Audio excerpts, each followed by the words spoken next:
Medina പള്ളിയിലേക്ക് അള്ളാഹുവിന്റെ ഹബീബ് ഇങ്ങനെ കടന്നു വരുമ്പോ സ്വഹാബിമാരിങ്ങനെ മദീന പള്ളിയിൽ ഇങ്ങനെ അവിടെയും ഇവിടെയൊക്കെ ഒരുമിച്ച് ചേർന്നിരുന്ന് വട്ടം കൂടിയിരുന്ന് സംസാരിക്കുകയാണ്. ആ സമയത്ത് അല്ലാഹുവിന്റെ ഹബീബ് വന്നിട്ട് ചോദിക്കുന്നു, എന്താണ് സ്വഹാബിമാരെ, ഫഖാല മാ തദാകറൂൻ, എന്താണ് സ്വഹാബിമാരെ നിങ്ങൾ സംസാരിക്കുന്നത്, പറയുന്നത്?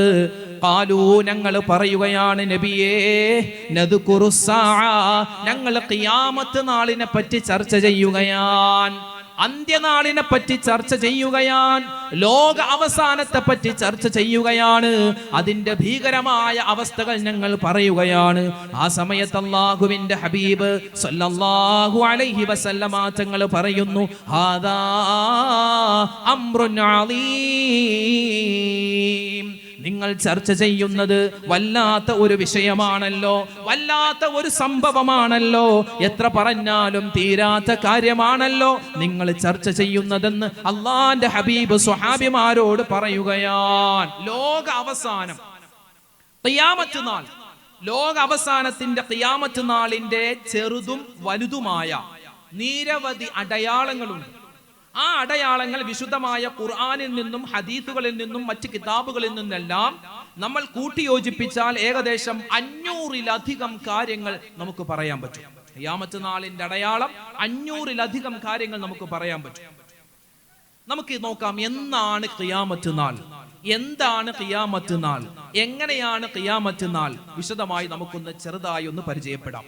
വിശുദ്ധ ഖുർആനിൽ അല്ലാഹു തആല സൂറത്തുർ റഹ്മാനിന്റെ 27-28 ആയത്തുകളിലായി പറയുന്നു. എന്താ പറയുന്നത്? ബിസ്മില്ലാഹിർ റഹ്മാനിർ റഹീം, കുല്ലു മൻ അലൈഹാ ഫാൻ വയബ്ഖാ വജ്ഹു റബ്ബിക ദുൽ ജലാലി വൽ ഇക്റാം. വിശുദ്ധമായ ഖുർആനിൽ അല്ലാഹു പറയുകയാണ്, കുല്ലു മൻ അലൈഹാ ഫാൻ, ലോകത്തുള്ള മുഴുവൻ വസ്തുക്കളും നശിച്ചു പോകുന്നതാണ്. വയബ്ഖാ വജ്ഹു റബ്ബിക ദുൽ ജലാലി വൽ ഇക്റാം, ലോകത്തെല്ലാ വസ്തുക്കളും നശിച്ചു പോകുന്നതാണ്. ഒരേ ഒരു കാര്യം മാത്രമാണ് അവശേഷിക്കുന്നത്, അത് അല്ലാഹുവാണ്, മഹത്വമുള്ള ഉന്നതനായ അല്ലാഹുവാണ്. ആ അല്ലാഹ് മാത്രമാണ് അവശേഷിക്കുക. മനുഷ്യർ മരണമുള്ളതുപോലെ തന്നെ ഈ കാണുന്ന ലോകത്തിന് അന്ത്യമുണ്ടെന്ന് വിശ്വസിക്കേണ്ടവരാണ് ഞാനും നിങ്ങളുമാകുന്ന മുസ്ലിമീങ്ങള്. ഈ കാണുന്ന സൂര്യനും ചന്ദ്രനും നക്ഷത്രങ്ങളും ഗോളങ്ങളും ഗാലക്സികളും ആകാശവും ഭൂമിയും കടലും കരയും പർവ്വതവും കാടുകളും മനുഷ്യനും മലക്കുകളും അതുപോലെ തന്നെ ജിന്നുകളും ജീവികളും ജന്തുക്കളും സസ്യങ്ങളും ഷഡ്പദങ്ങളും എല്ലാം നശിച്ചു പോകുന്ന ദിവസമാണ് ഖിയാമത്ത് നാൾ. എല്ലാം നാവാവശേഷമായി പോകുന്ന ദിവസമാണ് ഖിയാമത്ത് നാൾ. അതെന്നാണ് സംഭവിക്കുക എന്ന് വിശുദ്ധമായ ഖുർആനിൽ അല്ലാഹു പറയുന്നു, ഇന്നല്ലാഹ ഇൻദഹു ഇൽമുസ്സാഅ, എന്നാണ് ലോകം അവസാനിക്കുന്നത്, എന്നാണ് ഖിയാമത്ത് സംഭവിക്കുന്നത്. അത് 2026-ലാണോ 2050-ലാണോ 2070-ലാണോ 2900-ലാണോ എന്നാണെന്ന് അത് അല്ലാഹുവിന് മാത്രമാണ് അറിയുക, നമുക്കറിയില്ല. ഒരു പ്രവാചകർക്കും അല്ലാഹു തആല അത് അറിയിച്ചു കൊടുത്തിട്ടില്ല, എന്നാണ് ഖിയാമത്ത് നാളെ സംഭവിക്കുക എന്ന് അല്ലാഹുക്ക് മാത്രം അറിയാം. പിന്നെയോ നമുക്കെന്താ അറിയാവുന്നത്? നമുക്കറിയാവുന്നത്, നമുക്ക് പഠിപ്പിക്കപ്പെട്ടത്, നമുക്ക് പറഞ്ഞു തന്നിട്ടുള്ളത് ആ ഖിയാമത്ത് നാൾ നടക്കുന്നതിന് മുമ്പുള്ള ചില അടയാളങ്ങളാണ്. മഹാനായ ഇമാം ജഅഫറുൽ ബർസഞ്ചി റഹ്മത്തുള്ളാഹി അലൈഹി അദ്ദേഹം ഒരു ഗ്രന്ഥം എഴുതിയിട്ടുണ്ട്. ആ ഗ്രന്ഥത്തിന്റെ പേര് തന്നെ അശ്റാത്തുസ്സാഅ എന്നാണ്, ഖിയാമത്തിന്റെ അടയാളങ്ങൾ എന്നാണ്. അതിൽ വിശുദ്ധമായ ഖുർആനിൽ നിന്നും ഹദീസിൽ നിന്നും മറ്റ് പണ്ഡിതന്മാരുടെ ഉദ്ധരണികളിൽ നിന്നെല്ലാം ചേർത്തിട്ട് മഹാനവറുകൾ ഖിയാമത്ത് നാളിന്റെ അടയാളങ്ങൾ വിശദമായി പറയുന്നു. അതിൽ 3 കാറ്റഗറിയാണ് ഖിയാമത്തിന്റെ അടയാളം. ഒന്ന് കഴിഞ്ഞുപോയ അടയാളങ്ങളാണ്. രണ്ടാമത്തേത് ഖിയാമത്ത് നാളിന്റെ ഇപ്പോൾ നിലനിൽക്കുന്ന അടയാളമാണ്. മൂന്നാമത്തേത് ഇനി വരാനിരിക്കുന്ന വലിയ ഖിയാമത്ത് നാളിന്റെ അടയാളങ്ങളാണ്. നമുക്കൊന്ന് പരിശോധിക്കാം. ആദ്യത്തെ സെക്ഷൻ ഖിയാമത്ത് നാളിന്റെ ലോക അവസാനത്തിന്റെ കഴിഞ്ഞുപോയ ചില അടയാളങ്ങൾ. ഒന്നാമത്തേത് ഏതാ? അല്ലാഹു റബ്ബുൽ ഇസ്സത്ത് ഈ ലോകത്തെ പടച്ചു, സൃഷ്ടിച്ചു എന്നത് തന്നെ എന്താണ്? ഖിയാമത്ത് നാളിന്റെ അടയാളമാണ്. അല്ലാഹു തആല ഈ ലോകത്തെ പടച്ചു എന്നത് തന്നെ ഈ ലോകം അവസാനിക്കും എന്നതിന്റെ അടയാളമാണ്. ഒരു വസ്തു ഉണ്ടായാലാണല്ലോ അത് നശിക്കുക. രണ്ടാമത്തേത് രണ്ടാമത്തേത് മഹാനായ ആദം നബി അലൈഹിസ്സലാമാകുന്ന നമ്മുടെ വല്ലുപ്പ. ആ വല്ലുപ്പയെ അള്ളാഹു സൃഷ്ടിക്കുകയും ഈ ഭൂമി ലോകത്തേക്ക് നമ്മുടെ വല്ലുപ്പാനെയും നമ്മുടെ വല്ലുമ്മയെയും അള്ളാഹുവേ നമ്മുടെ ജീവൻ തരാൻ അവരുടെ സന്താന പരമ്പരയല്ലേ നമ്മൾ. അപ്പൊ അവരെ അല്ലാഹു തആല ഈ ലോകത്തിലേക്ക് അയച്ചു എന്നത് തന്നെയാണ് ഖിയാമത്ത് നാളിന്റെ കഴിഞ്ഞുപോയ രണ്ടാമത്തെ അടയാളം. 3, മഹാനായ നൂഹ് നബി അലൈഹിസ്സലാത്തു വസ്സലാമിന്റെ കാലത്തുണ്ടായ ജലപ്രളയം, തൂഫാൻ. അതാണ് മൂന്നാമത്തെ ഖിയാമത്ത് നാളിന്റെ കഴിഞ്ഞുപോയ വലിയ അടയാളങ്ങളിൽ ഒന്ന്. ഇനിയുമുണ്ട് ഒരുപാട് അടയാളം. ഖിയാമത്ത് നാളിന്റെ കഴിഞ്ഞുപോയ ലോകം അവസാനിക്കും എന്നതിന്റെ കഴിഞ്ഞു പോകുന്ന വലിയ അടയാളമാണ്. ഏതാണത്? മുത്തുനബി മുഹമ്മദ് മുസ്തഫ സല്ലല്ലാഹു അലൈഹി വസല്ലമ തങ്ങൾ ഈ ഭൂമി ലോകത്തേക്ക് കടന്നു വന്നു എന്നുള്ളത്. അള്ളാഹുവിന്റെ റസൂൽ മുത്തുനബി മുഹമ്മദ് മുസ്തഫ സല്ലല്ലാഹു അലൈഹി വസല്ലമ തങ്ങൾ ഈ ഭൂമി ലോകത്തേക്ക് ജനിച്ചു വീണു എന്നത് തന്നെ ഖിയാമത്ത് നാളിന്റെ അടയാളമാണ്, കഴിഞ്ഞുപോയ അടയാളമാണ്. ആ റസൂലുള്ളാഹി തങ്ങളുടെ ജനനവും അവിടുത്തെ വഫാത്തും അത് ഖിയാമത്തിന്റെ അടയാളമാണെന്ന് മഹത്തുക്കളായ പണ്ഡിതന്മാർ രേഖപ്പെടുത്തുകയാണ്. പിന്നെയോ കഴിഞ്ഞുപോയ വലിയ അടയാളമാണ് ശഖുൽ ഖമർ, ചന്ദ്രൻ പിളർന്ന സംഭവം വരികയാണ്. അള്ളാഹുവിന്റെ റസൂലിന്റെ അടുക്കലേക്ക് മക്കയിലെ മുശ്രിക്കീങ്ങൾ വന്നിട്ട് പറയുകയാണ്, മുഹമ്മദേ സ്വല്ലല്ലാഹു അലൈഹി വസല്ലം, നീ അള്ളാഹുവിന്റെ ദൂതനാണെന്നും നീ കൊണ്ടുവന്നിട്ടുള്ള പരിശുദ്ധമായ ഇസ്ലാം, നീ കൊണ്ടുവന്നിട്ടുള്ള ഇസ്ലാം മതം അത് പരിശുദ്ധമാണെന്നും ഞങ്ങൾ വിശ്വസിക്കാം. പക്ഷേ ഞങ്ങൾക്കൊരു കാര്യം ചെയ്തു തരണം. എന്താണ് ചെയ്തു തരേണ്ടതെന്നറിയോ? ആ കാണുന്ന ആ ചന്ദ്രനുണ്ടല്ലോ, പൂർണ്ണ ചന്ദ്രനുണ്ടല്ലോ, പൂർണ്ണ നിലാവുണ്ടല്ലോ, ആ ചന്ദ്രനെ നീ രണ്ടായി പിളർത്തി കാണിച്ചാൽ ഞങ്ങൾ അതുകൊണ്ട് വിശ്വസിക്കാമെന്ന് അള്ളാന്റെ ഹബീബ് സല്ലല്ലാഹു അലൈഹി വസല്ലമ തങ്ങളുടെ അടുക്കൽ വന്ന് മക്കയിലെ മുശ്രിക്കീങ്ങൾ പറയുകയാ. അള്ളാന്റെ ഹബീബ് കൈ ഉയർത്തുകയാ, അല്ലാഹുവേ ഇങ്ങനെ ഒരു ആവശ്യം എന്റെ മുന്നിൽ വന്നിട്ടുണ്ട്, ഞാൻ എന്താണ് ചെയ്യേണ്ടത്? അള്ളാഹുവിന്റെ റസൂലിന്റെ അടുക്കലേക്ക് വരികയാണ് മലക്ക് ജിബ്രീൽ അലൈഹിസ്സലാം. ജിബ്രീൽ അലൈഹിസ്സലാം വരികയാ.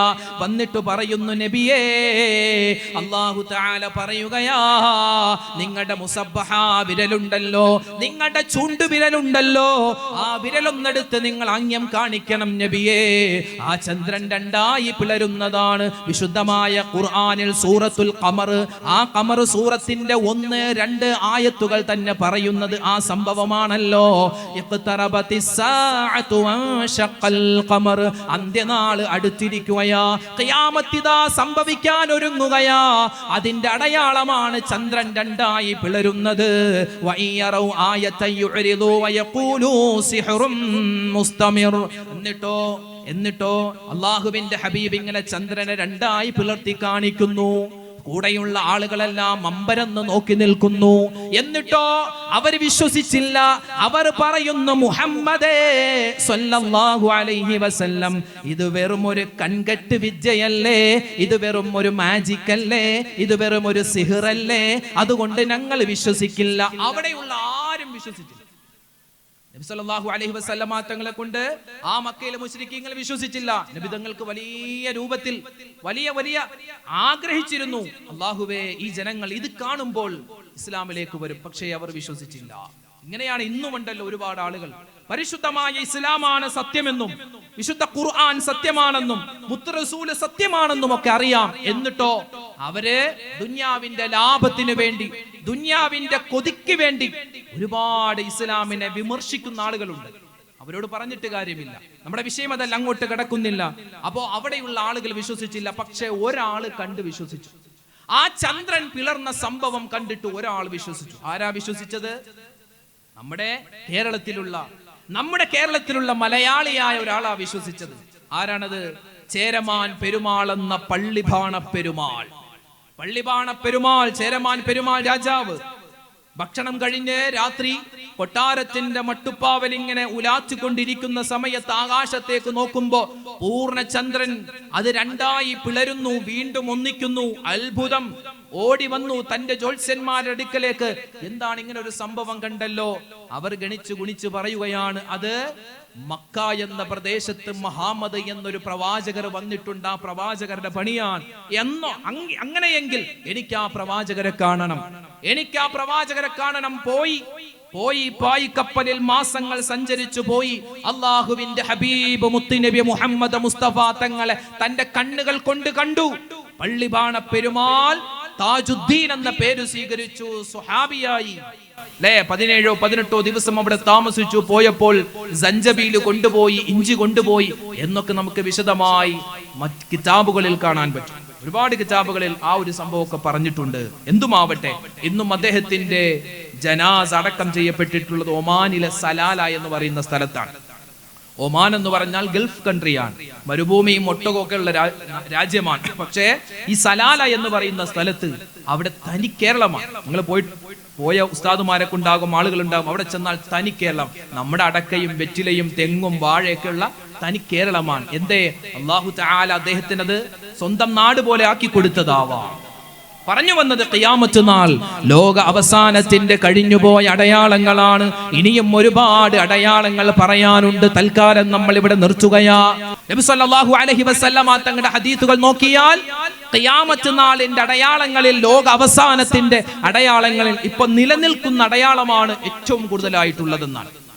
ഒരിക്കൽ നബി സല്ലല്ലാഹു അലൈഹി വസല്ലമ തങ്ങൾ അതാ മദീന പള്ളിയുടെ വെളിയിലേക്ക് ഇറങ്ങി. മഴ ഇങ്ങനെ ചെറുതായി പെയ്യുന്നുണ്ട്. നബിതങ്ങൾ ഇങ്ങനെ ആകാശത്തേക്ക് നോക്കിയിട്ട് സ്വഹാബിമാര് പിറകിൽ നിൽക്കുന്നു. അവരോട് പറയുന്നു, സുബ്ഹാനല്ലാഹ് സുബ്ഹാനല്ലാഹ് തുർസലു അലൈക്കുമുൽ ഫിതനു ഇർസാലുൽ ഖത്ർ.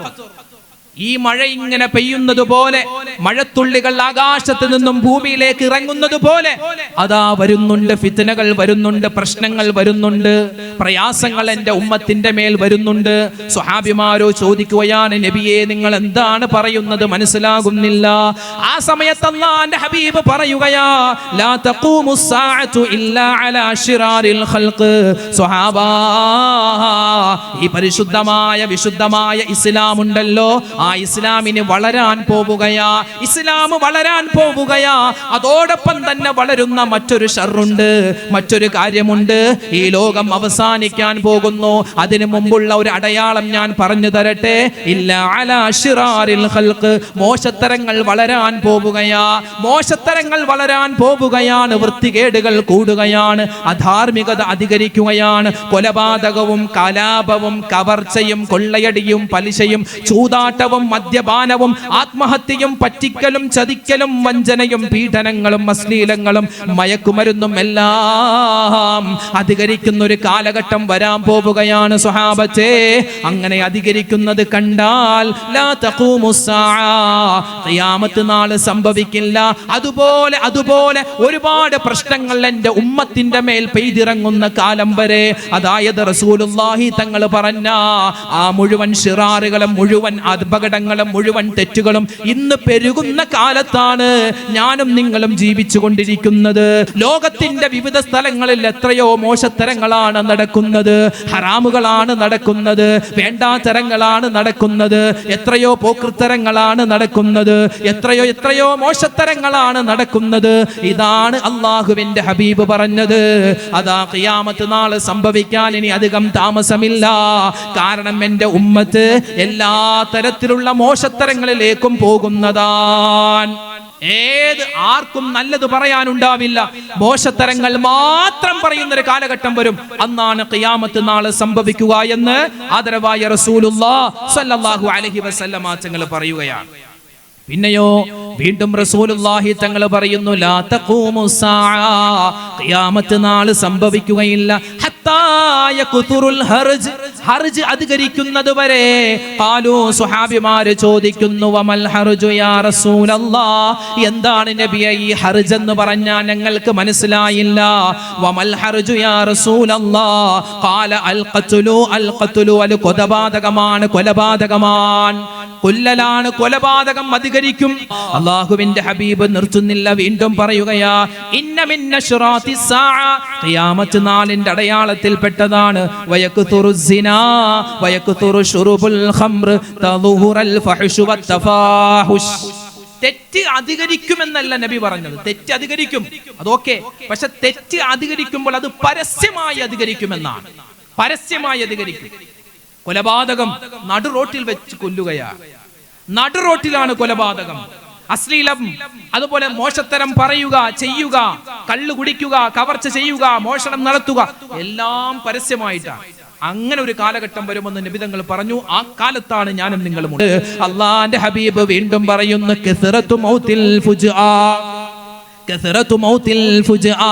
പെട്ടെന്നുള്ള മരണങ്ങൾ അധികരിക്കുന്ന കാലഘട്ടം വന്നാൽ സ്വഹാബാ, അത് ഖിയാമത്ത് നാളിന്റെ അടയാളമാ.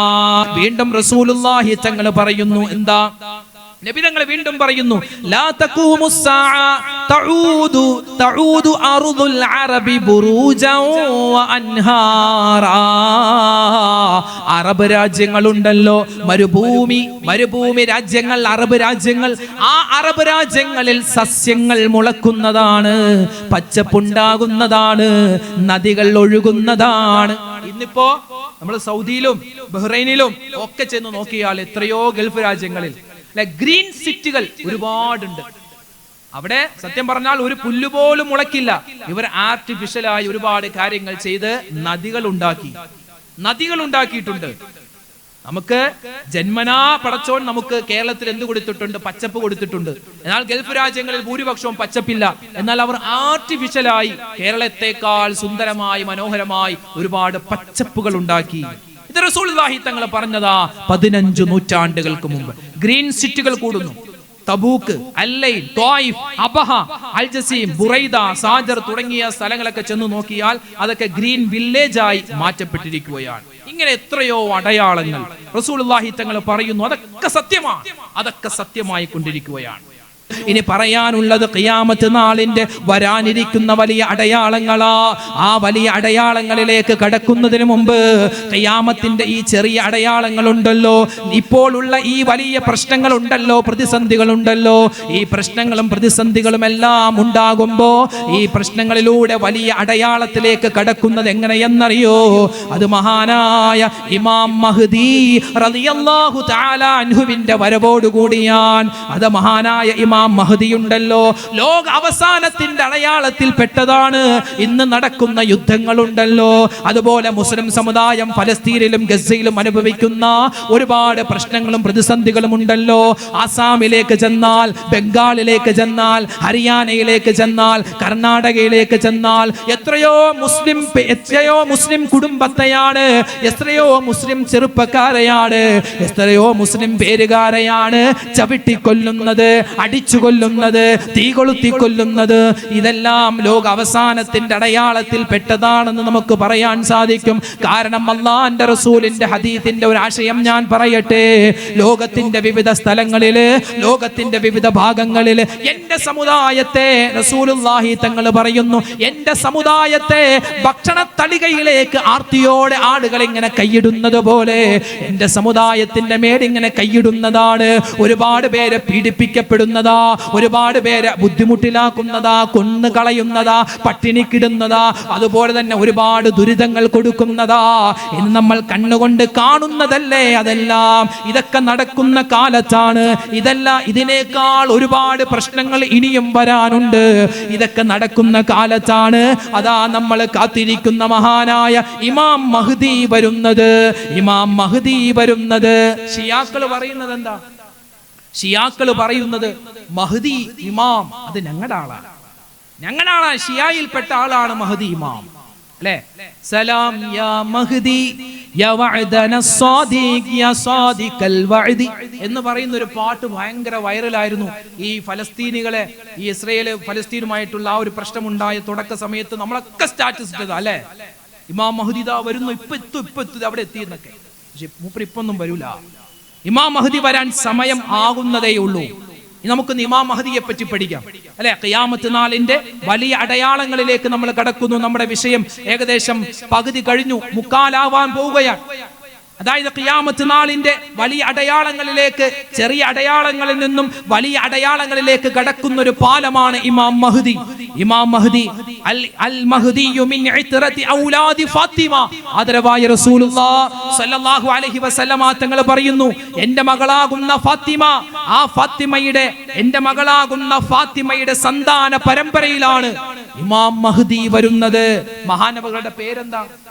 ഇമാം മഹ്ദിയുടെ പേര് മുഹമ്മദ് എന്നാണ്. അതുപോലെ ഇമാം മഹ്ദിയുടെ വാപ്പയുടെ പേരോ അബ്ദുള്ള എന്നാണ്. ഇമാം മഹ്ദിയുടെ അടയാളങ്ങൾ റസൂലുള്ളാഹി സ്വല്ലല്ലാഹു അലൈഹി വസല്ലം ഒരുപാട് ഹദീസുകളിലായി പറയുന്നുണ്ട്. നെറ്റിത്തടം ഉയർന്ന ആളായിരിക്കും എന്ന് പറഞ്ഞാൽ കഷണ്ടിയാണെന്നല്ല, നെറ്റിങ്ങനെ ഒരുപാടുണ്ടാകും. മൂക്ക് നീണ്ട് അറ്റം കൂർത്ത ആളായിരിക്കും ഇമാം മഹ്ദി. മൂക്ക് ഇങ്ങനെ നീണ്ടിട്ട് അറ്റം ഇങ്ങനെ കൂർത്തിരിക്കും എന്ന് പറയുകയാണെങ്കിൽ ശുപ്പാണ്ടിയുടെ മൂക്കെന്നല്ല പറഞ്ഞർത്ഥം. അല്പം നല്ല രസമുള്ള ഈ മൂക്ക് ഇങ്ങനെ നീണ്ടുമ്പോ സൗന്ദര്യം കുറയും, ചില ആൾക്കാർക്ക് സൗന്ദര്യം കൂടും. ഇമാം മഹ്ദി എന്ന് പറഞ്ഞാൽ കണ്ടാൽ ഒന്നുകൂടി നമ്മൾ നോക്കും, അങ്ങനെ തൊത്ത ശരീരമുള്ള ആളാണ്, വലിയ ഗാംഭീര്യമുള്ള ആളാണ്, സാധാരണ മനുഷ്യനാണ് ഇമാം മഹ്ദി റളിയല്ലാഹു അൻഹു. അദ്ദേഹം വരും. എപ്പോഴാ വരുന്നത്? ഇമാം മഹ്ദി എപ്പോഴാ വരുന്നത്? അല്ലാഹുവിന്റെ ഹബീബ് തുടരുകയാണ്, യംലഉൽ അർളു ഖിസ്തൻ വഅദ്ലാ കമാ മുലിഅത് ളുൽമൻ വജൗറാ. എന്റെ സന്താന പരമ്പരയിൽപ്പെട്ട ഇമാം മഹ്ദി വരുന്നത് എപ്പോഴാണെന്നറിയോ? ഭൂമിയിൽ പ്രശ്നങ്ങൾ ഉണ്ടാകുമ്പോ, പ്രതിസന്ധികൾ ഉണ്ടാകുമ്പോ, അക്രമങ്ങൾ കൂടുമ്പോ, കുഴപ്പങ്ങൾ അധികരിക്കുമ്പോ അതാ വരികയാണ് ഇമാം മഹ്ദി വരികയാ. ഭൂമിയിൽ വന്നിട്ട് ഭൂമിയിൽ നന്മയും സമാധാനവും ശാന്തിയും സഹോദര്യവും സ്നേഹവും എല്ലാം അദ്ദേഹം വീണ്ടും കൊണ്ടുവരുന്നതാ. റസൂലുള്ളാഹി തങ്ങൾ വീണ്ടും പറയുകയാണ്, അന അവ്വലുഹാ വൽ മഹ്ദി വസ്തുഹാ വഈസാ ആഖിറുഹാ. 3 പേരാണ് ഈ മുസ്ലിം സമുദായത്തെ നിയന്ത്രിക്കാനുള്ളത്. 3 ആളുകളാണ് ഈ സമുദായത്തിന് നേതൃത്വം നൽകാനുള്ളത്. അതിൽ ഒന്നാമത്തെ ഈ സമുദായത്തിന്റെ മുന്നിൽ നിൽക്കുന്നത് ഞാനാണ്. വൽ മഹ്ദി വസ്തുഹാ, ഈ മുസ്ലിം സമുദായത്തിന്റെ മധ്യഭാഗത്ത് നിൽക്കുന്നത് അത് ഇമാം മഹ്ദിയാണ്. വഈസാ ആഖിറുഹാ, ഈ സമുദായത്തിന് പിന്നിൽ നിന്നും താങ്ങും തണലുമാകുന്നത് അത് മഹാനായ ഈസാ നബി അലൈഹിസ്സലാത്തു വസ്സലാമ. എന്നിട്ട് റസൂലുള്ളാഹി തങ്ങൾ വീണ്ടും പറയുകയാ, ഇദാ റഅയ്തുമുർ റായാത്തിസ് സൂദ് മിൻ ഖിബലിൽ ഖുറാസാൻ, ഖുറാസാനിന്റെ ഭാഗത്ത് നിന്നും കറുത്ത കൊടിയും പിടിച്ചൊരു വിഭാഗം വരുന്നത് നിങ്ങൾ കണ്ടാൽ, ഫദുനൂഹാ ഫഇന്ന മിൻഹും അൽ ഇമാം മഹ്ദി, ആ കറുത്ത കൊടിയുമായി വരുന്ന ആളുകളെ കണ്ടാൽ നിങ്ങൾ അവരോട് ചേരണേ, അതിൽ ഇമാം മഹ്ദി ഉണ്ടെന്ന് അല്ലാഹുവിന്റെ റസൂൽ മുത്തുനബി മുഹമ്മദ് മുസ്തഫ സല്ലല്ലാഹു അലൈഹി വസല്ലം. ഈ ഹദീസൊക്കെ പിടിച്ചിട്ടാണ് ഷിയാക്കളും ISIS-ഉം അതുപോലുള്ള കുറച്ച് ആൾക്കാർ, താലിബാനൊക്കെ കറുത്ത തലക്കെട്ടും കറുത്ത കൊടിയും കറുത്ത പൈജാമയൊക്കെ ഇട്ട് നടക്കുന്നത്. അവരിൽപ്പെട്ട ആളൊന്നുമല്ല. എവിടെയാ വരുന്നത്? ഖുറാസാനാണ് അല്ലെ? ഖുറാസാൻ എന്ന സ്ഥലത്താണ് വരുന്നതെന്നാണ്. ഖുറാസാൻ എന്ന് പറഞ്ഞാൽ ഇന്നത്തെ ഇറാൻ, അഫ്ഗാനിസ്ഥാൻ, ഉസ്ബെക്കിസ്ഥാൻ, തജിക്കിസ്ഥാൻ തുടങ്ങിയ രാജ്യങ്ങളുടെ ഏകദേശം ബോർഡർ ആയിട്ട് വരും. അവിടെയാണ് ഖുറാസാൻ. ഖുറാസാൻ പല വിശാലമായി കിടക്കുന്ന സ്ഥലമാണ്. അപ്പൊ ആ ഭാഗത്ത് നിന്നാണ് കറുത്ത കൊടിയും പിടിച്ച് ഒരു വിഭാഗം യുവാക്കൾ വരും. അതിലാരുണ്ടാകും? ഇമാം മഹ്ദി ഉണ്ടാകും. എന്ന് വെച്ച് അത് ഷിയാക്കളല്ല, അത് താലിബാനല്ല, അത് ISIS എന്ന് പറയുന്ന ആൾക്കാരല്ല, അവരൊക്കെ നമുക്ക് പറ്റാത്ത ആൾക്കാരാണ്. ഇനി വരും. ആ കാലത്ത് ഞാനുണ്ടോ നിങ്ങളുണ്ടോ? അല്ലാഹു ആലം. മഹാനവറുകൾ വരുന്ന സമയം മുത്തുനബി തങ്ങൾ സല്ലല്ലാഹു അലൈഹി വസല്ലം തങ്ങൾ പറയുന്നു, ഇമാം മഹ്ദി വന്നു കഴിഞ്ഞാൽ പിന്നെ ഖിയാമത്തിന്റെ വലിയ അടയാളങ്ങൾ ഇങ്ങനെ വരാൻ തുടങ്ങും. നബി തങ്ങൾ പറയുകയാണ്, ഇമാം മുസ്ലിം റളിയല്ലാഹു അൻഹു തന്റെ സ്വഹീഹിൽ കൊണ്ടുവരുന്ന ഹദീസാണ്. നബി തങ്ങൾ പറയുന്നു, ഖിയാമത്തിന്റെ വലിയ 10 അടയാളങ്ങളുണ്ട്. ഒന്നാമത്തെ അടയാളമാണ് അദ്ദുഖാൻ, ഒരു പുക വരുകയാണ്. ലോകം മുഴുവനും മൂടുന്ന ഒരു പുക വരും. പുക ചന്ദനത്തിരി കത്തിച്ചാൽ ഒരു പുക വരും, നല്ല സുഗന്ധമുള്ള, നമുക്ക് ബുദ്ധിമുട്ടില്ലാത്ത പുകയാണ്. എന്നാൽ പ്ലാസ്റ്റിക്കും കുപ്പയൊക്കെ ഒന്നിച്ച് കത്തിച്ചാൽ ഒരു പുക വരും, അത് നമുക്ക് ബുദ്ധിമുട്ടാൻ പ്രയാസമാണ്. അങ്ങനത്തെ ഒരു പുക വരും. ലോകം മുഴുവനും ദുഖാൻ, ആ പുക കൊണ്ടിങ്ങനെ മൂടുമെന്ന് വിശുദ്ധമായ ഖുർആൻ സൂറത്തു ദുഖാനിൽ തന്നെ അല്ലാഹു തആല പറയുന്നുണ്ട്. ലോകം മുഴുവനും ഒരു പുക ഇങ്ങനെ വരും. രണ്ടാമത്തെ അടയാളമായി പറയുന്നത് ദജ്ജാൽ വരികയാണ്. പിന്നെയോ മൂന്നാമത്തെ അടയാളം എന്ന മൃഗം വരികയാണ്. പിന്നെയോ പടിഞ്ഞാറ് നിന്നും സൂര്യൻ അതാ ഉദിക്കുകയാണ്. ഈസാ നബി വരികയാണ്. വരികയാണ്. 3 ഭൂകമ്പങ്ങൾ ഉണ്ടാവുകയാണ്. കിഴക്കൻ നാടുകളിൽ ഒരു ഭൂകമ്പം ഉണ്ടാകും, പടിഞ്ഞാറൻ നാടുകളിൽ ഒരു ഭൂകമ്പം ഉണ്ടാകും. മിഡിൽ ഈസ്റ്റിൽ ഒരു ഭൂകമ്പം ഉണ്ടാകും. ആ ഭൂകമ്പം കൊണ്ട് ഒരുപാട് നാശനഷ്ടങ്ങൾ ഉണ്ടാകും. പിന്നെയോ അവസാനമായി റസൂലുള്ളാഹി പറയുന്നത് നാറുൻ തഖ്റുജു മിൻ യമൻ, യമനിന്റെ ഭാഗത്ത് നിന്നും വലിയൊരു തീ ജ്വാല വരും. തീ ഇങ്ങനെ കത്തിപ്പടരുന്നതാണ്. ഇതാണ് ഖിയാമത്തിന്റെ വലിയ 10 അടയാളങ്ങൾ. ഇതിന്റെ ഇടയ്ക്ക് ചെറിയ ചെറിയ അടയാളങ്ങളൊക്കെ ഉണ്ട്. ഇൻഷാ അല്ലാഹ് അതിലേക്കാണ് നമ്മൾ കടക്കുന്നത്. കുറച്ച് ഹദീസുകൾ മാത്രം പറഞ്ഞ് ഇൻഷാ അല്ലാഹ് നമുക്ക് ദുആ ചെയ്തു പിരിയാം. റസൂലുള്ളാഹി തങ്ങൾ പറയുന്നു, അള്ളാഹുവിന്റെ ഹബീബ് പറയുന്നു, ദജ്ജാൽ വരും. ദജ്ജാൽ വരുമ്പോ ഇമാം മഹ്ദി നിലവിൽ നമ്മുടെ ഭൂമിയിലുണ്ട്. ഇമാം മഹ്ദി ഇങ്ങനെ ഒരുപാട് പ്രശ്നങ്ങളും പ്രയാസങ്ങളും ഉണ്ടാകുന്ന സമയത്താണ് ഇമാം മഹ്ദി വരിക. ഇമാം മഹ്ദിയുടെ നേതൃത്വത്തിൽ ഒരുപാട് യുദ്ധങ്ങൾ ഉണ്ടാകും. അതിലൊക്കെ മഹാനവറുകൾ വിജയിക്കും. അറബ് രാഷ്ട്രങ്ങളോട് പോലും ഇമാം മഹ്ദി യുദ്ധം ചെയ്യേണ്ടി വരും. കാരണം അവരൊക്കെ അന്ന് മോശപ്പെട്ട ആളുകളുടെ കൂട്ടാളികളായി മാറുമെന്നാണ്. അവരോടൊക്കെ യുദ്ധം ചെയ്യും. ഇസ്ലാം വിജയിക്കും, മുസ്ലിം വിജയിക്കും. അവസാനം എന്തൊക്കെ നാശനഷ്ടങ്ങൾ ഉണ്ടായോ മുസ്ലിം സമുദായത്തിന്, അതൊക്കെ വീണ്ടെടുക്കുന്ന ഒരു കാലഘട്ടത്തിലാണ് ഈ ദജ്ജാൽ വരിക. മാ ബൈന ഖൽഖി ആദമ ഇലാ യൗമിസ്സാഅ അംറുൻ അക്ബറു മിനദ് ദജ്ജാൽ. മഹാനായ ആദം നബി അലൈഹി സ്വലാത്തു വസ്സലാം മുതൽ ഖിയാമത്ത് നാൾ വരെയുള്ള ഏറ്റവും വലിയ ഫിത്നകളിൽ ഒന്ന് അത് ദജ്ജാലിന്റെ വരവാണെന്ന് ആദരവായ റസൂലുള്ളാഹ് സ്വല്ലല്ലാഹു അലൈഹി വസല്ലം. ദജ്ജാൽ എന്ന് ഇപ്പോ നിങ്ങളൊന്ന് നിങ്ങളുടെ കയ്യിലുള്ള ഫോണിൽ ഗൂഗിളിലൊന്ന് ദജ്ജാൽ എന്നൊക്കെ ഒന്ന് അടിച്ചു നോക്കിയേ. ഒരു ഫോട്ടോ വരും, ഒരു രൂപം. ഈ നെറ്റിയിൽ വലിയൊരു കണ്ണൊക്കെ ആയിട്ട് ഒരാളുടെ ഒരു ഫോട്ടോ അല്ലെ. ദജ്ജാൽ എന്ന് കേൾക്കുമ്പോൾ അങ്ങനെയല്ലേ? അങ്ങനെയൊന്നും അല്ല. അതൊക്കെ ആരോ ഉണ്ടാക്കി ചുമ്മാ തട്ടിവിട്ടതാ. ദജ്ജാൽ എന്ന് പറഞ്ഞാൽ ആരാ? മനുഷ്യനാ. ദജ്ജാൽ മനുഷ്യനാ. നമ്മെപ്പോലെ ഭക്ഷണം കഴിക്കുന്ന, വെള്ളം കുടിക്കുന്ന ഒരു മനുഷ്യനാണ് ദജ്ജാൽ. പക്ഷെ അവന്റെ ഫിത്ന അത് വല്ലാത്ത ഫിത്നയാണ്. നമ്മളെക്കാൾ ഒരുപാട് കഴിവുകൾ അല്ലാഹു തആല മനുഷ്യനാണെങ്കിലും അവനിക്ക് കൊടുത്തിട്ടുണ്ടെന്നാണ്. ദജ്ജാൽ അവന്റെ രൂപവും കോലവും വ്യക്തമായി ഹദീസിൽ കാണാം. റജുലുൻ ഖസീർ, പൊക്കം കുറഞ്ഞ ഒരു മനുഷ്യനാണ്. ആര്? ദജ്ജാൽ. വലിയ ആജാന ബാഹുവൊന്നല്ല, ഒരു പൊക്കം കുറഞ്ഞ ആളാണ്. ജഅദുൻ, വൃത്തിയില്ലാത്ത ചുരുണ്ട മുടിയായിരിക്കും ദജ്ജാലിനുണ്ടാവുക. മുടി പല രൂപത്തിലുണ്ട് അല്ലെ. ചുരുണ്ട മുടിയുള്ളവരുണ്ട്. എനിക്കൊക്കെ ചുരുണ്ട മുടിയാ. പക്ഷെ ചില മുടി കാണാൻ രസമുണ്ട്, ഈരി വെച്ചാൽ കൊള്ളാം. ചിലതോ ഇങ്ങനെ ചുരുണ്ടിരിക്കും, ഒരു മെനയില്ല. കണ്ടാൽ നമുക്കൊരു അറപ്പ് തോന്നും, വെറുപ്പ് തോന്നും. അതുപോലെ അറപ്പും വെറുപ്പും തോന്നുന്ന രൂപത്തിലുള്ള തലമുടിയാണ് ആർക്കുള്ളത്? ദജ്ജാലിനുണ്ടാവുക. അഫ്ഹജു, അവൻ നടക്കുന്ന രൂപം പോലും ഹദീസിൽ കാണാം. അഫ്ഹജു, അവൻ എങ്ങനെയാണ്? രണ്ട് കാലിന്റെ വിരലുകൾ അടുപ്പിച്ച് വെച്ച് കാലിന്റെ മടമ്പുകൾ അകത്തി വെച്ചാണ് നടക്കുന്നത്. താറാവ് നടക്കൂല, ഇങ്ങനെ അങ്ങനെയാ നടക്കുന്നതെന്ന്. ഇനിയോ ജസീമുൻ, നല്ല കൊടവയറക്കുള്ള ആളാണ്. ഇതാണ് ദജ്ജാൽ. ഹദീസിൽ പറഞ്ഞ ദജ്ജാൽ ഇതാണ്. ഗൂഗിളിൽ പറഞ്ഞ ദജ്ജാലിനെ നോക്കിയാൽ ഇവിടെ വലിയൊരു കണ്ണൊക്കെ ഉണ്ടാവും. ഇനി കേട്ടോ എങ്ങനെയാ അവൻ നടക്കുന്നത്? തല കുനിച്ച നടത്തം. ഈ ഗൊറില്ലയൊക്കെ നടക്കൂല, ഇങ്ങനെ ആ ഒരു നടത്തമാണ്. ശരീരം മുഴുവനും രോമമായിരിക്കും, ചുവന്ന കളറാണ്. ദജ്ജാലിന് 2 കണ്ണുണ്ട്. അപ്പൊ നമ്മൾ ഒറ്റക്കണ്ണൻ ദജ്ജാലെന്നോ? ഒരു കണ്ണിന് മാത്രമേ കാഴ്ചയുള്ളൂ, അതുകൊണ്ട് ഈ ഒറ്റക്കണ്ണെന്ന് പറഞ്ഞത്. അല്ലാതെ ഒരു കണ്ണ് മാത്രമൊന്നല്ല, 2 കണ്ണുമുണ്ട്. ഒരു കണ്ണിന് മാത്രമേ കാഴ്ചയുള്ളൂ. അതായത് വലത് കണ്ണിന് തീരെ കാഴ്ചയില്ല, ഇടത് കണ്ണിനാണ് കാഴ്ചയുള്ളത്. പിന്നെയോ ഈ വലത് കണ്ണ്, കാഴ്ചയില്ലാത്ത കണ്ണ് നമ്മളൊരു മുന്തിരി എടുത്തിട്ട് ഇങ്ങനെ നെക്ക് കൊടുത്താൽ മുന്തിരിയുടെ ഉള്ളിലുള്ള ആ പൾപ്പുണ്ടല്ലോ അതിങ്ങനെ പുറത്തേക്ക് വരൂലേ, അതുപോലെ കണ്ണിങ്ങനെ തള്ളിയാ നിൽക്കുന്നതെന്നാണ്. ഇതാണ് ഹദീസിലെ ദജ്ജാൽ. പിന്നെയോ 40 ദിവസം അവൻ വരും. 40 ദിവസമാണ് ഇവിടെ താമസിക്കുക. 40 ദിവസം ഉണ്ടാവുള്ളൂ, പക്ഷെ 40 ദിവസം കൊണ്ട് അവൻ ഉണ്ടാക്കാത്ത ഫിത്നയില്ല. ലോകത്തെ എല്ലാ സ്ഥലത്തും, മക്കയും മദീനയും ബൈത്തുൽ മുഖദ്ദസും ഒഴിച്ച് ബാക്കി എല്ലാ സ്ഥലത്തും വരും. കടുവാപ്പള്ളിയുടെ മുറ്റത്തും വരും, എല്ലാ സ്ഥലത്തും വരും. ഫിത്നയും ഫസാദും ഉണ്ടാക്കും, മുഅ്മിനീങ്ങളെ കൊല്ലും അല്ലെ. കാഫിരീങ്ങൾ എല്ലാവരും അവരുടെ കൂടെ കൂടും, അവിശ്വാസികൾ കൂടും. ജൂതന്മാരാണ് ഏറ്റവും കൂടുതലായി അവന്റെ കൂടെ ഉണ്ടാവുക.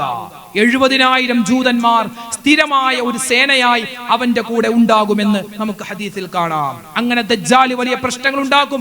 പറയാനാണെങ്കിൽ ഒരുപാടുണ്ട് കേട്ടോ, ഒരുപാട് വിശദമായി പറയേണ്ടതുണ്ട്. ദജ്ജാൽ എന്ന് പറഞ്ഞാൽ ഒരു 2.5 മണിക്കൂർ പ്രസംഗിക്കാനുള്ളതുണ്ട്. അപ്പൊ ദജ്ജാൽ ഇങ്ങനെ വന്നിട്ട് ഒരുപാട് പ്രശ്നങ്ങൾ ഉണ്ടാക്കും, പ്രതിസന്ധികൾ ഉണ്ടാക്കും. മുഅ്മിനീങ്ങൾ വന്നിട്ട് മഹാനായ ഇമാം മഹ്ദിയോട് പറയും, മഹ്ദി ഇമാമേ, ഞങ്ങൾ എന്താണ് ചെയ്യുക? വലിയ ഫിത്നയാണ്, ഫസാദാ. എന്റെ വാപ്പയെ അവൻ കൊന്നുകളഞ്ഞു, എന്റെ മക്കളെ അവൻ കൊന്നുകളഞ്ഞു. ദജ്ജാൽ വന്ന് വലിയ പ്രശ്നങ്ങൾ ഉണ്ടാക്കുന്ന സമയത്താണ് അതാ വരുന്നു നമ്മുടെ കഥാനായകൻ. യൻസിലു അലാ മനാറത്തിൽ ബൈളാഇ ശർഖിയത്തി ദിമിഷ്ക്, സിറിയയുടെ തലസ്ഥാനമാകുന്ന ഡമസ്കസ്. ആ ഡമസ്കസിൽ നിന്നും 7 കിലോമീറ്റർ അകലെയുള്ള അൽ മസ്ജിദുൽ അമവിയ എന്ന വെളുത്ത 2 മിനാരങ്ങളുള്ള വലിയൊരു പള്ളിയുണ്ട്. ആ പള്ളിയിൽ 2 അഭിപ്രായമുണ്ട്. ളുഹർ നമസ്കാരമെന്നും അല്ല സുബ്ഹി നമസ്കാരമെന്നും. ആ നമസ്കാരത്തിന്റെ സമയത്ത് ആ 2 വലിയ മിനാരത്തിന്റെ ഇടയിൽ നിന്നും അതാ കടന്നു വരികയാ മഹാനായ ഈസാ നബി അലൈഹിസ്സലാം. ഈസാ നബി വരികയാ. ഈസാ നബി എങ്ങനെയാ വരുന്നത്? അതും ഹദീസിൽ കാണാം. 2 വസ്ത്രം ധരിച്ച 2 വസ്ത്രം. മഹത്തുക്കൾ പറയുന്നു, നമ്മൾ ഇഹ്റാമിൽ ധരിക്കുന്ന വസ്ത്രം പോലോത്തത് അത് ധരിച്ചാണ് വരുന്നത്. തലയിൽ ഇങ്ങനെ വെള്ളം ഇങ്ങനെ ഇറ്റുന്ന രൂപത്തിലാണ് വരുന്നത്. ഇമാം മഹ്ദിയുള്ള ഒരു പള്ളിയായിരിക്കും ആ സമയത്ത്. ആ പള്ളി വിശ്വാസികളുമായിട്ട് ബാങ്ക് വിളിച്ച് നിസ്കരിക്കാൻ ഇങ്ങനെ കാത്തിരിക്കുന്ന, ഇഖാമത്തിന് വേണ്ടി കാത്തിരിക്കുന്ന സമയത്താണ് അതാ വരുന്നു അസ്സലാമു അലൈക്കും എന്ന് പറഞ്ഞിട്ട് മഹാനായ ഈസാ നബി അലൈഹിസ്സലാത്തു വസ്സലാം ആ പള്ളിയുടെ അകത്തളത്തിലേക്ക് വരുമ്പോ തിരിഞ്ഞു നോക്കും വിശ്വാസികൾ. ഇതുവരെ കണ്ടു പരിചയമില്ലാത്ത മനുഷ്യനാണല്ലോ. ഇമാം മഹ്ദി തിരിഞ്ഞു നോക്കുമ്പോ അല്ലാഹുവേ വരുന്നത് ഈസാ നബിയാണല്ലോ. ഓടിച്ചെന്ന് കെട്ടിപ്പിടിക്കുകയാണ്, മുസാഫഹ ചെയ്യുകയാണ്, ബൈഅത്ത് ചെയ്യുകയാണ്. എന്നിട്ട് പറയുന്നു, മുഅ്മിനീങ്ങളെ, ഇതാരാണെന്ന് മനസ്സിലായോ? ഇതാണ് നമ്മൾ കാത്തിരിക്കുന്ന ഈ ദജ്ജാലിന്റെ ഫിത്നയിൽ നിന്നും നമ്മെ കാക്കാൻ അല്ലാഹു അയച്ചിട്ടുള്ള മഹാനായ ഈസാ നബിയാ. മുഅ്മിനീങ്ങളെല്ലാം ആവേശത്തോടുകൂടി എഴുന്നേൽക്കുകയാണ്, ഈസാ നബിയെ മുസാഫഹ ചെയ്യുകയാ. അങ്ങനെ അതാ നമസ്കാരത്തിന്റെ ടൈമാകുമ്പോ, നിസ്കാരത്തിനുള്ള സമയമാകുമ്പോ ഈസാ നബിയോട് പറയും, ഈസാ നബിയെ, നിങ്ങളാണ് ഇമാമ് നിൽക്കേണ്ടത്. ആ സമയത്ത് ഈസാ നബി പറയും, ഇമാം മഹ്ദിയെ, നിങ്ങളാണ് ഇമാമ് നിൽക്കേണ്ടത്. അങ്ങനെ 2 അഭിപ്രായമുണ്ട്. ഇമാം മഹ്ദി നിൽക്കുമെന്നും ഈസാ നബി നിൽക്കുമെന്നും എന്തുമാവട്ടെ, അവര് 2-ൽ ഒരാൾ ഇമാമ് നിൽക്കുന്നു. മുഅ്മിനീങ്ങൾ ആവേശത്തോടുകൂടി നിസ്കരിക്കുകയാണ്. നിസ്കാരം കഴിഞ്ഞ് ദിക്ർ ഔറാദുകൾ കഴിഞ്ഞ് ഈസാ നബി എഴുന്നേൽക്കുകയാണ്. ചോദിക്കുന്നു, ഐന ദജ്ജാൽ, ഐന ദജ്ജാൽ. ഞാൻ ഈ ലോകത്തേക്ക് വന്നു കഴിഞ്ഞാൽ ഞാൻ ആദ്യമായി ചെയ്യേണ്ടത് ദജ്ജാലിനെ വകവരുത്തലാണല്ലോ. അതാണ് അല്ലാഹു എന്നോട് കൽപ്പിച്ചിട്ടുള്ളത്. അവൻ എവിടെയാണ്? ആ സമയത്ത് ഇമാം മഹ്ദി പറയും, ദജ്ജാൽ ഉള്ളത് ലുദ് എന്ന് പറയുന്ന സ്ഥലത്താണ്. അങ്ങനെ പുറപ്പെടുന്നത് കപ്പലിലാണോ, ഫ്ലൈറ്റിലാണോ, കാറിലാണോ എന്നൊന്നും അറിയില്ല. മാനവകൾ പോകും. ദജ്ജാലിനെ കണ്ടുമുട്ടുന്നത് ലുദ് എന്ന് പറയുന്ന സ്ഥലത്താണ്. ഇന്ന് ബാബു ലുദ്, ഇന്ന് ഇസ്രയേലിലാണ് ഈ ലുദ് എന്ന് പറയുന്ന സ്ഥലമുള്ളത്. ഇന്ന് അവിടെ ഒരു എയർപോർട്ടാണ്. ആ ഭാഗത്ത് വെച്ച് ദജ്ജാലിനെ കാണും. ദജ്ജാൽ ദൂരെ നിന്ന് കാണുമ്പോൾ മനസ്സിലാകും അത് ഈസാ നബിയാ, അത് ഈസാ പ്രവാചകനാ വരുന്നത്. അവൻ എങ്ങനെ ഉപ്പ് അലിയുന്നത് പോലെ, വെള്ളത്തിൽ ഉപ്പിട്ടാൽ ഉപ്പ് അലിയുന്നത് പോലെ അവൻ പേടിച്ചു വിറക്കും. അവനിക്ക് അങ്ങോട്ടോ ഇങ്ങോട്ടോ പോവാൻ പറ്റില്ല. അതുവരെ അവൻ വീമ്പ് പറഞ്ഞതെല്ലാം ഇങ്ങനെ ഉരുകി ഒലിക്കുമെന്നാണ്. 2 പേരും തമ്മിൽ യുദ്ധമുണ്ടാകും, സംഘട്ടനമുണ്ടാകും. അവിടെ വലിയ തോക്കോ മിസൈലോ ഒന്നുമല്ല. ഇവിടെ നമുക്ക് കാണാം, ഫയുരിയഹും ദമഹു ബിഹർബ, ഒരു ചാട്ടുളി പോലെ നീളം കുറഞ്ഞ, എന്നാൽ അമ്പാണോ അമ്പല്ല, കത്തിയാണോ കത്തിയല്ല, അതുപോലത്തെ ഒരു ആയുധം കൊണ്ട് ഈസാ നബി അലൈഹിസ്സലാം ദജ്ജാലിനെ വകവരുത്തുന്നതാ. ഇതൊക്കെ ഇനി കാണാൻ കിടക്കുന്നു, വരാൻ കിടക്കുന്നു. ഇതൊക്കെ പറയുമ്പോ ചില ആൾക്കാർക്ക് തോന്നും ഏതോ ഒരു ലുട്ടാപ്പി കഥ, മായാവി കഥ വായിച്ച് വന്നിട്ട് ഇവിടെ ഘോരഘോരം പറയും. ലുട്ടാപ്പി മായാവി ഒന്നും അല്ല അല്ലേ? ഇതൊക്കെ ഹദീസിലുള്ളതാ, മഹത്തുക്കൾ പറഞ്ഞു തന്നതാ. എത്രയോ അടയാളങ്ങൾ. അങ്ങനെ വീണ്ടും അതാ ഈസാ നബി സല്ലല്ലാഹു അലൈഹി വസല്ലം പറയുന്നു വയംകുതു അലൽ അർളി 45 സന 45 വർഷമാണ് ഈസാ നബി പിന്നെ ജീവിക്കുന്നത്. 33ാമത്തെ വയസ്സിലാണ് ആകാശ ലോകത്തേക്ക് മഹാനവറുകളെ ഉയർത്തപ്പെട്ടത്. ബാക്കിയുള്ള വർഷം കൂട്ടി മൊത്തം 45 വർഷം ഈ ദുനിയാവിൽ മഹാനായ ഈസാ നബി ജീവിക്കുന്നതാണ്.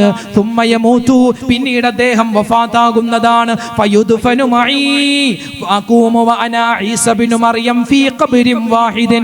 അല്ലാഹുവേ മഹാനായ മുത്ത് റസൂൽ പറയുന്നത് അല്ലാഹു സുബ്ഹാനഹു വ തആല ഈസാ നബിയുടെ വഫാത്തിന് ശേഷം ആ ഈസാ നബിയെ ഖബറടക്കാൻ തിരഞ്ഞെടുത്ത സ്ഥലം ഏതെന്നറിയോ? അത് മുത്തുനബി മുഹമ്മദ് മുസ്തഫ സല്ലല്ലാഹു അലൈഹി വസല്ലമ തങ്ങളുടെ ചാരത്താണ്, റൗള ശരീഫിലാ. എന്നിട്ടോ നബി തങ്ങൾ പറയുന്നു ഖിയാമത്ത് നാൾ കഴിഞ്ഞിട്ട് മഹ്ശറിലേക്ക് ഞാനും ഈസ നബിയും ഒന്നിച്ചൊരു ഖബറിൽ നിന്നാണ് എഴുന്നേറ്റ് വരിക. ഞങ്ങളാണ് ആദ്യമായി മഹ്ശറിലേക്ക് പോവുക.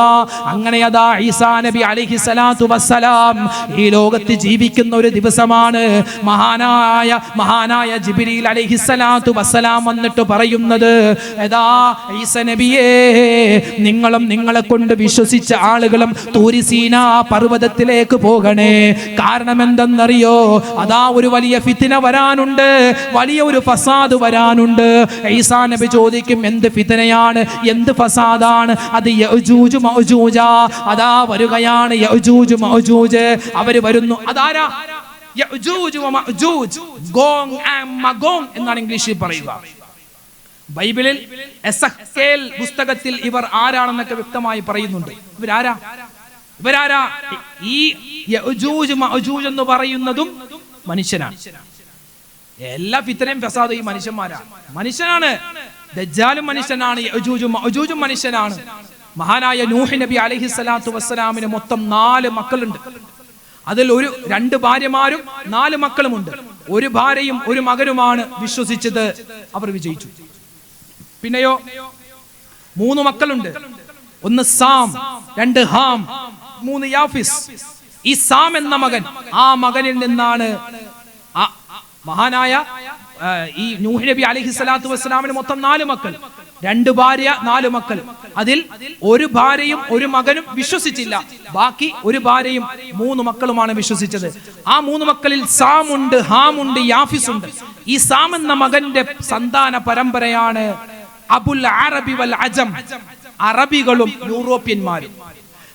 ഹാം എന്ന മകന്റെ പരമ്പരയിലാണ് അബുൽ ഹബ്ഷ്, ആഫ്രിക്കൻ വംശജർ, അല്ലെ? ആഫ്രിക്കക്കാരില്ലേ, നീഗ്രോ വംശജർ, അവരുണ്ടായത് ഹാം എന്ന മകനിൽ നിന്നാണ്. 3ാമത്തെ മകനാകുന്ന യാഫിസ്, ഈ യാഫിസിന്റെ സന്താന പരമ്പരയിലാണ് യഅജൂജും മഅജൂജും വന്നിട്ടുള്ളത്. യഅജൂജ് മഅജൂജ് എന്ന് പറഞ്ഞാൽ മനുഷ്യന്മാരാണ്. വികൃതമായ കോലമാണെന്നാണ്, കണ്ടാൽ പേടിയാകും. ഭയങ്കര ശക്തന്മാരാണ്, എപ്പോഴും അക്രമം ചെയ്യുന്നൊരു സ്വഭാവമാണ്. വലിയ ചെവിയുള്ളവരാ. മദ്രസയിലൊക്കെ നമ്മൾ കേട്ടിട്ടുണ്ട്, ഉസ്താദുമാര് പറയുമല്ലോ യഅജൂജ് മഅജൂജിനെ പോലെയാണല്ലോടാ എന്നൊക്കെ. അതായത് വലിയ 2 ചെവിയുണ്ട്, ഒരു ചെവി വിരിച്ച് അതിൽ കിടന്ന് മറ്റേ ചെവി കൊണ്ട് മൂടുമെന്നൊക്കെ ഉസ്താദുമാര് മദ്രസയിൽ ഇങ്ങനെ പറഞ്ഞു തന്നിട്ടുണ്ട്. അപ്പൊ അങ്ങനെയുള്ള ഒരു കോലം വിഭാഗം യഅജൂജും മഅജൂജും ഇനി അതാ വരാനിരിക്കുന്നു. ഈസാ നബിയുള്ള കാലമാ. അവര് വന്നിട്ട് ഭൂമിയിലെ മുഴുവൻ സ്ഥലങ്ങളിലും ചെല്ലും. എല്ലാ സ്ഥലങ്ങളിലും ചെന്ന് കൃഷികൾ നശിപ്പിക്കും, കന്നുകാലികളെ കൊന്നുകളയും, അങ്ങനെ മുഅ്മിനീങ്ങളായ മനുഷ്യരെയും ഉപദ്രവിക്കും. ആ സമയത്താണ് മഹാനായ ഈസാ നബി അലൈഹിസ്സലാം അല്ലാഹുവിനോട് ദുആ ചെയ്യുന്നത്, റബ്ബേ ഈ വലിയ ഫിത്നയിൽ നിന്നും ഞങ്ങളെ കാക്കണേ അല്ലാ. ആ സമയത്ത് അതാ വരുകയാണ് കുറച്ച് പക്ഷികൾ വരുന്നു. ഫയുർസിലുല്ലാഹു ത്വയ്റൻ കഅനാഖിൽ ബുഖ്തി, ഒട്ടകത്തിന്റെ കഴുത്ത് പോലെ വലിപ്പമുള്ള പക്ഷികൾ വന്നിട്ട് മഹാനായ ഈസാ നബിയുടെ ആ ദുആഇന്റെ ഫലമായി ആ പക്ഷികൾ വന്നിട്ട് യഅജൂജ് മഅജൂജിനെ കൊത്തിക്കൊണ്ട് പോവുകയാ. അതിനു മുമ്പ് ഈ യഅജൂജിനെയും മഅജൂജിനെയും അല്ലാഹു തആല നശിപ്പിക്കും. എങ്ങനെയാ നശിപ്പിക്കുന്നത്? അവരുടെ കഴുത്തിന്റെ പുറകുഭാഗത്ത് ചില പുഴുക്കൾ വരും. ആ പുഴുക്കൾ വന്ന് അവരുടെ തലച്ചോറ് തിന്നും, അവരങ്ങനെ മരിച്ചു വീഴും. അങ്ങനെ ഭൂമിയിലെ പല സ്ഥലങ്ങളും ഈ യഅജൂജിന്റെയും മഅജൂജിന്റെയും ആ മയ്യിത്തുകൾ കൊണ്ട് നിറയുമെന്നാണ്, ദുർഗന്ധം കൊണ്ട് വമിക്കുമെന്നാണ്. ആ സമയത്ത് ഈ പക്ഷികൾ വന്ന് ഒട്ടകത്തിന്റെ കഴുത്ത് പോലെ വലിപ്പമുള്ള വലിയ വലിയ കഴുത്തുമായുള്ള വലിയ പക്ഷികൾ വന്ന് ആ ശവങ്ങളൊക്കെ കുത്തിക്കൊണ്ടുപോകും. ആ സമയത്ത് ഭൂമിയിൽ നല്ല മഴ പെയ്യുകയാ. ആ സമയമാണ് മഹാനായ ഇമാം മഹ്ദി വഫാത്താകുന്നത്. ശേഷം ഈസാ നബി അലൈഹിസ്സലാത്തു വസ്സലാമും വഫാത്താവുകയാ. അത് കഴിഞ്ഞാണ് ദാബത്തുൽ അർദ് എന്ന മൃഗം വരുന്നത്. മിനസ് സഫാ, സഫാ മലയുടെ ഭാഗത്ത് നിന്നാണ്. വജ്ഹുൻ കവജ്ഹിൽ ഇൻസാൻ, മനുഷ്യന്റെ മുഖമായിരിക്കും ആ ജീവിക്കുണ്ടാവുക. മിൻ ഖാറു ത്വയ്ർ, പക്ഷിയുടെ ചുണ്ടായിരിക്കും ഉണ്ടാവുക. ലഹും അർബഅതു ഖവായിം, 4 കാലുകളാണ് ഉണ്ടാവുക. അസാ മൂസ വ ഖാതമു സുലൈമാൻ, മൂസാ നബിയുടെ വടിയുണ്ടാകും. സുലൈമാൻ നബിയുടെ മോതിരവും ആ ജീവിയുടെ കയ്യിലുണ്ടാകും. എല്ലാ മനുഷ്യന്മാരുടെയും മുന്നിൽ വന്നിട്ട് പറയും അൻത മുഅ്മിൻ അല്ലെങ്കിൽ അൻത കാഫിർ. ഇങ്ങനെ വന്നിട്ട് മുഅ്മിനീങ്ങളെയും കാഫിരീങ്ങളെയും എല്ലാം വേർതിരിക്കുമെന്നാണ്. ആ സമയത്ത് പിന്നെ ഭൂകമ്പങ്ങൾ ഉണ്ടാകുന്നു, പ്രശ്നങ്ങൾ ഉണ്ടാകുന്നു, ആകാശത്തിന്റെ താളം തെറ്റുന്നു. അല്ലെ, ആകാശത്തിന്റെ താളം തെറ്റുന്നു. സൂര്യൻ പടിഞ്ഞാറ് ഉദിക്കുകയാണ്. ആ സമയത്ത് ജനങ്ങൾ ചോദിക്കും, പടിഞ്ഞാറ് അസ്തമിക്കുന്ന സൂര്യ, എന്തേ നീ കിഴക്ക് ഉദിക്കാത്തത്? കിഴക്കുദിക്കുന്ന സൂര്യ, നീ എന്തേ പടിഞ്ഞാറ് അസ്തമിക്കാത്തത്? 2 ദിവസം 2-3 ദിവസം നീണ്ടു നിൽക്കുന്ന വലിയ പ്രശ്നം. അതായത് സൂര്യൻ ഒരു ദിവസം കിഴക്ക് ഉദിച്ച് പടിഞ്ഞാറ് അസ്തമിക്കും. പിന്നീട് രാവിലെ 6 മണിയായി, 7 മണിയായി, 8 മണിയായി സൂര്യൻ ഉദിക്കുന്നില്ല. അങ്ങനെ 3 ദിവസം ലോകം മുഴുവനും ഇരുട്ടിൽ കഴിയും. 3-ാമത്തെ ദിവസം അതാ സൂര്യൻ ഉദിക്കും. കിഴക്ക് നിന്നല്ല, പടിഞ്ഞാറ് നിന്ന് ഉദിക്കുമെന്നാണ്. പടിഞ്ഞാറ് നിന്ന് ഉദിച്ച് ഉച്ചവരെയായി വീണ്ടും അസ്തമിക്കും. ആ സമയത്ത് എല്ലാവരും ഈയാം പാറ്റകളെ പോലെ നെട്ടോട്ടമോടും. എന്താണ് ഇവിടെ സംഭവിക്കുക എന്നറിയാതെ. ആ സമയത്ത് മുഅ്മിനീങ്ങളായ മനുഷ്യർ, അവർക്ക് മനസ്സിലാകും ഇതാണ് വാഗ്ദത്തം ചെയ്യപ്പെട്ട നാൾ, ഇതാണ് ഖിയാമത്ത് നാൾ. അവർ ഓടിച്ചെല്ലും. പള്ളികളിലും വീടുകളിലുമുള്ള മുസ്ഹഫുകളൊക്കെ തുറന്നു നോക്കുമ്പോ ആ ഖുർആനിന്റെ പുറംചട്ട മാത്രമായിരിക്കും. ഖുർആനിൽ എഴുതിയിട്ടുള്ള ആ വരികൾ, ഖുർആനിന്റെ അക്ഷരങ്ങൾ കാണാതെയാകും. ഖുർആൻ ഓർത്തെടുക്കാൻ പ്രയാസമാകും. അതായത് തൗബയുടെ വാതിലുകൾ അടയ്ക്കപ്പെട്ടു. ഉടൻ തന്നെ യമന്റെ ഭാഗത്ത് നിന്നും ഒരു കാറ്റ് വീശുകയാണ്. ആ കാറ്റ് തലോടിക്കൊണ്ട് മുഅ്മിനീങ്ങളെ പോകും. മുഅ്മിനീങ്ങളായ മനുഷ്യരെല്ലാം മരണപ്പെട്ട് വീഴുന്നതാണ്. അത് കഴിഞ്ഞ് നബി സല്ലല്ലാഹു അലൈഹി വസല്ലമ തങ്ങൾ പറയുന്നു, വാഖിറു ദാലിക നാറുൻ തഖ്റുജു മിൻ യമൻ, യമനിന്റെ ഭാഗത്ത് നിന്നും ഒരു തീഗോളം വരികയാണ്. ആ തീഗോളം വന്ന് ബാക്കി ജീവജാലങ്ങളെ മുഴുവനും നശിപ്പിക്കുന്നതാണ്. അപ്പൊ ഭൂമി മുഴുവനും നാശമായി, ആകാശങ്ങൾ ഇടിഞ്ഞു വീഴാൻ തുടങ്ങി. ആകെ പ്രശ്നം. ഭൂമിയിൽ ഒരൊറ്റ മനുഷ്യനും ഒരൊറ്റ ജീവജാലങ്ങളും അന്നുണ്ടാവൂല. എല്ലാം നാമാവശേഷമായി പോകും. പിന്നെ ഉള്ളതാരാ? പിന്നെ ആകാശ ലോകത്തുള്ള ആളുകളാ. മലക്കുകളുണ്ട്, അതുപോലെ ഹൂറിലീങ്ങളുണ്ട്. സ്വർഗത്തിൽ ഉള്ള ആളുകൾ ഉണ്ടാകും. അവരോട് അവരുടെ റൂഹിനെ പിടിക്കാൻ അല്ലാഹു സുബ്ഹാനഹു വ തആല അസ്റായീൽ അലൈഹിസ്സലാത്തു വസ്സലാമിനോട് പറയുകയാണ്. അസ്റായീൽ കോടിക്കണക്കിന് വരുന്ന മലക്കുകളുടെ റൂഹിനെ പിടിക്കുന്നു, ഹൂറിലീങ്ങളുടെ റൂഹിനെ പിടിക്കുന്നു. അവസാനം 2 ആളുകളാണ് ലോകത്ത് അവശേഷിക്കുക. ഒന്ന് മഹാനായ അസ്റായീൽ അലൈഹിസ്സലാത്തു വസ്സലാമ. രണ്ടാമതായിട്ടുള്ളത് നമ്മുടെ ക്ലൈമാക്സ് ആണ്. കുല്ലു മൻ അലൈഹാ ഫാൻ വയബ്ഖാ വജ്ഹു റബ്ബിക ദുൽ ജലാലി വൽ ഇക്റാം. ലോകത്തുള്ള എല്ലാ വസ്തുക്കളും നശിക്കുന്നതാണ്.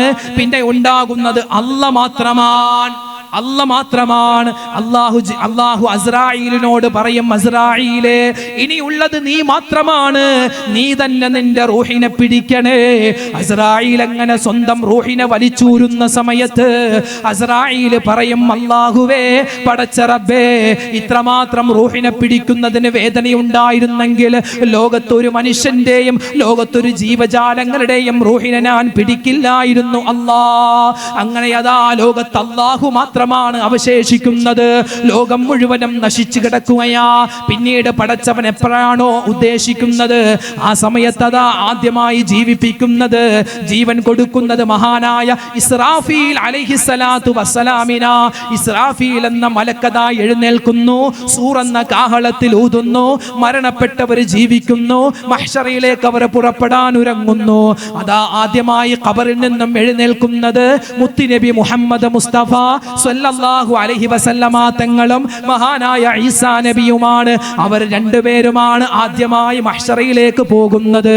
അത് കഴിഞ്ഞാണ് ബാക്കി ലോകത്തുള്ള കോടാന് മനുഷ്യരും ജിന്നുകളും മറ്റ് ജീവജാലങ്ങളും മഹ്ശറയിലേക്ക് പോകുന്നത്.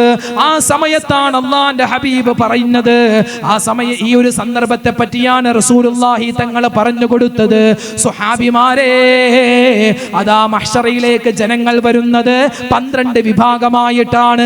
ആ 12 വിഭാഗത്തിൽ 11 വിഭാഗവും നരകത്തിലാണ്, ഒരു വിഭാഗം മാത്രമാണ് സ്വർഗത്തിൽ ഉണ്ടാവുക.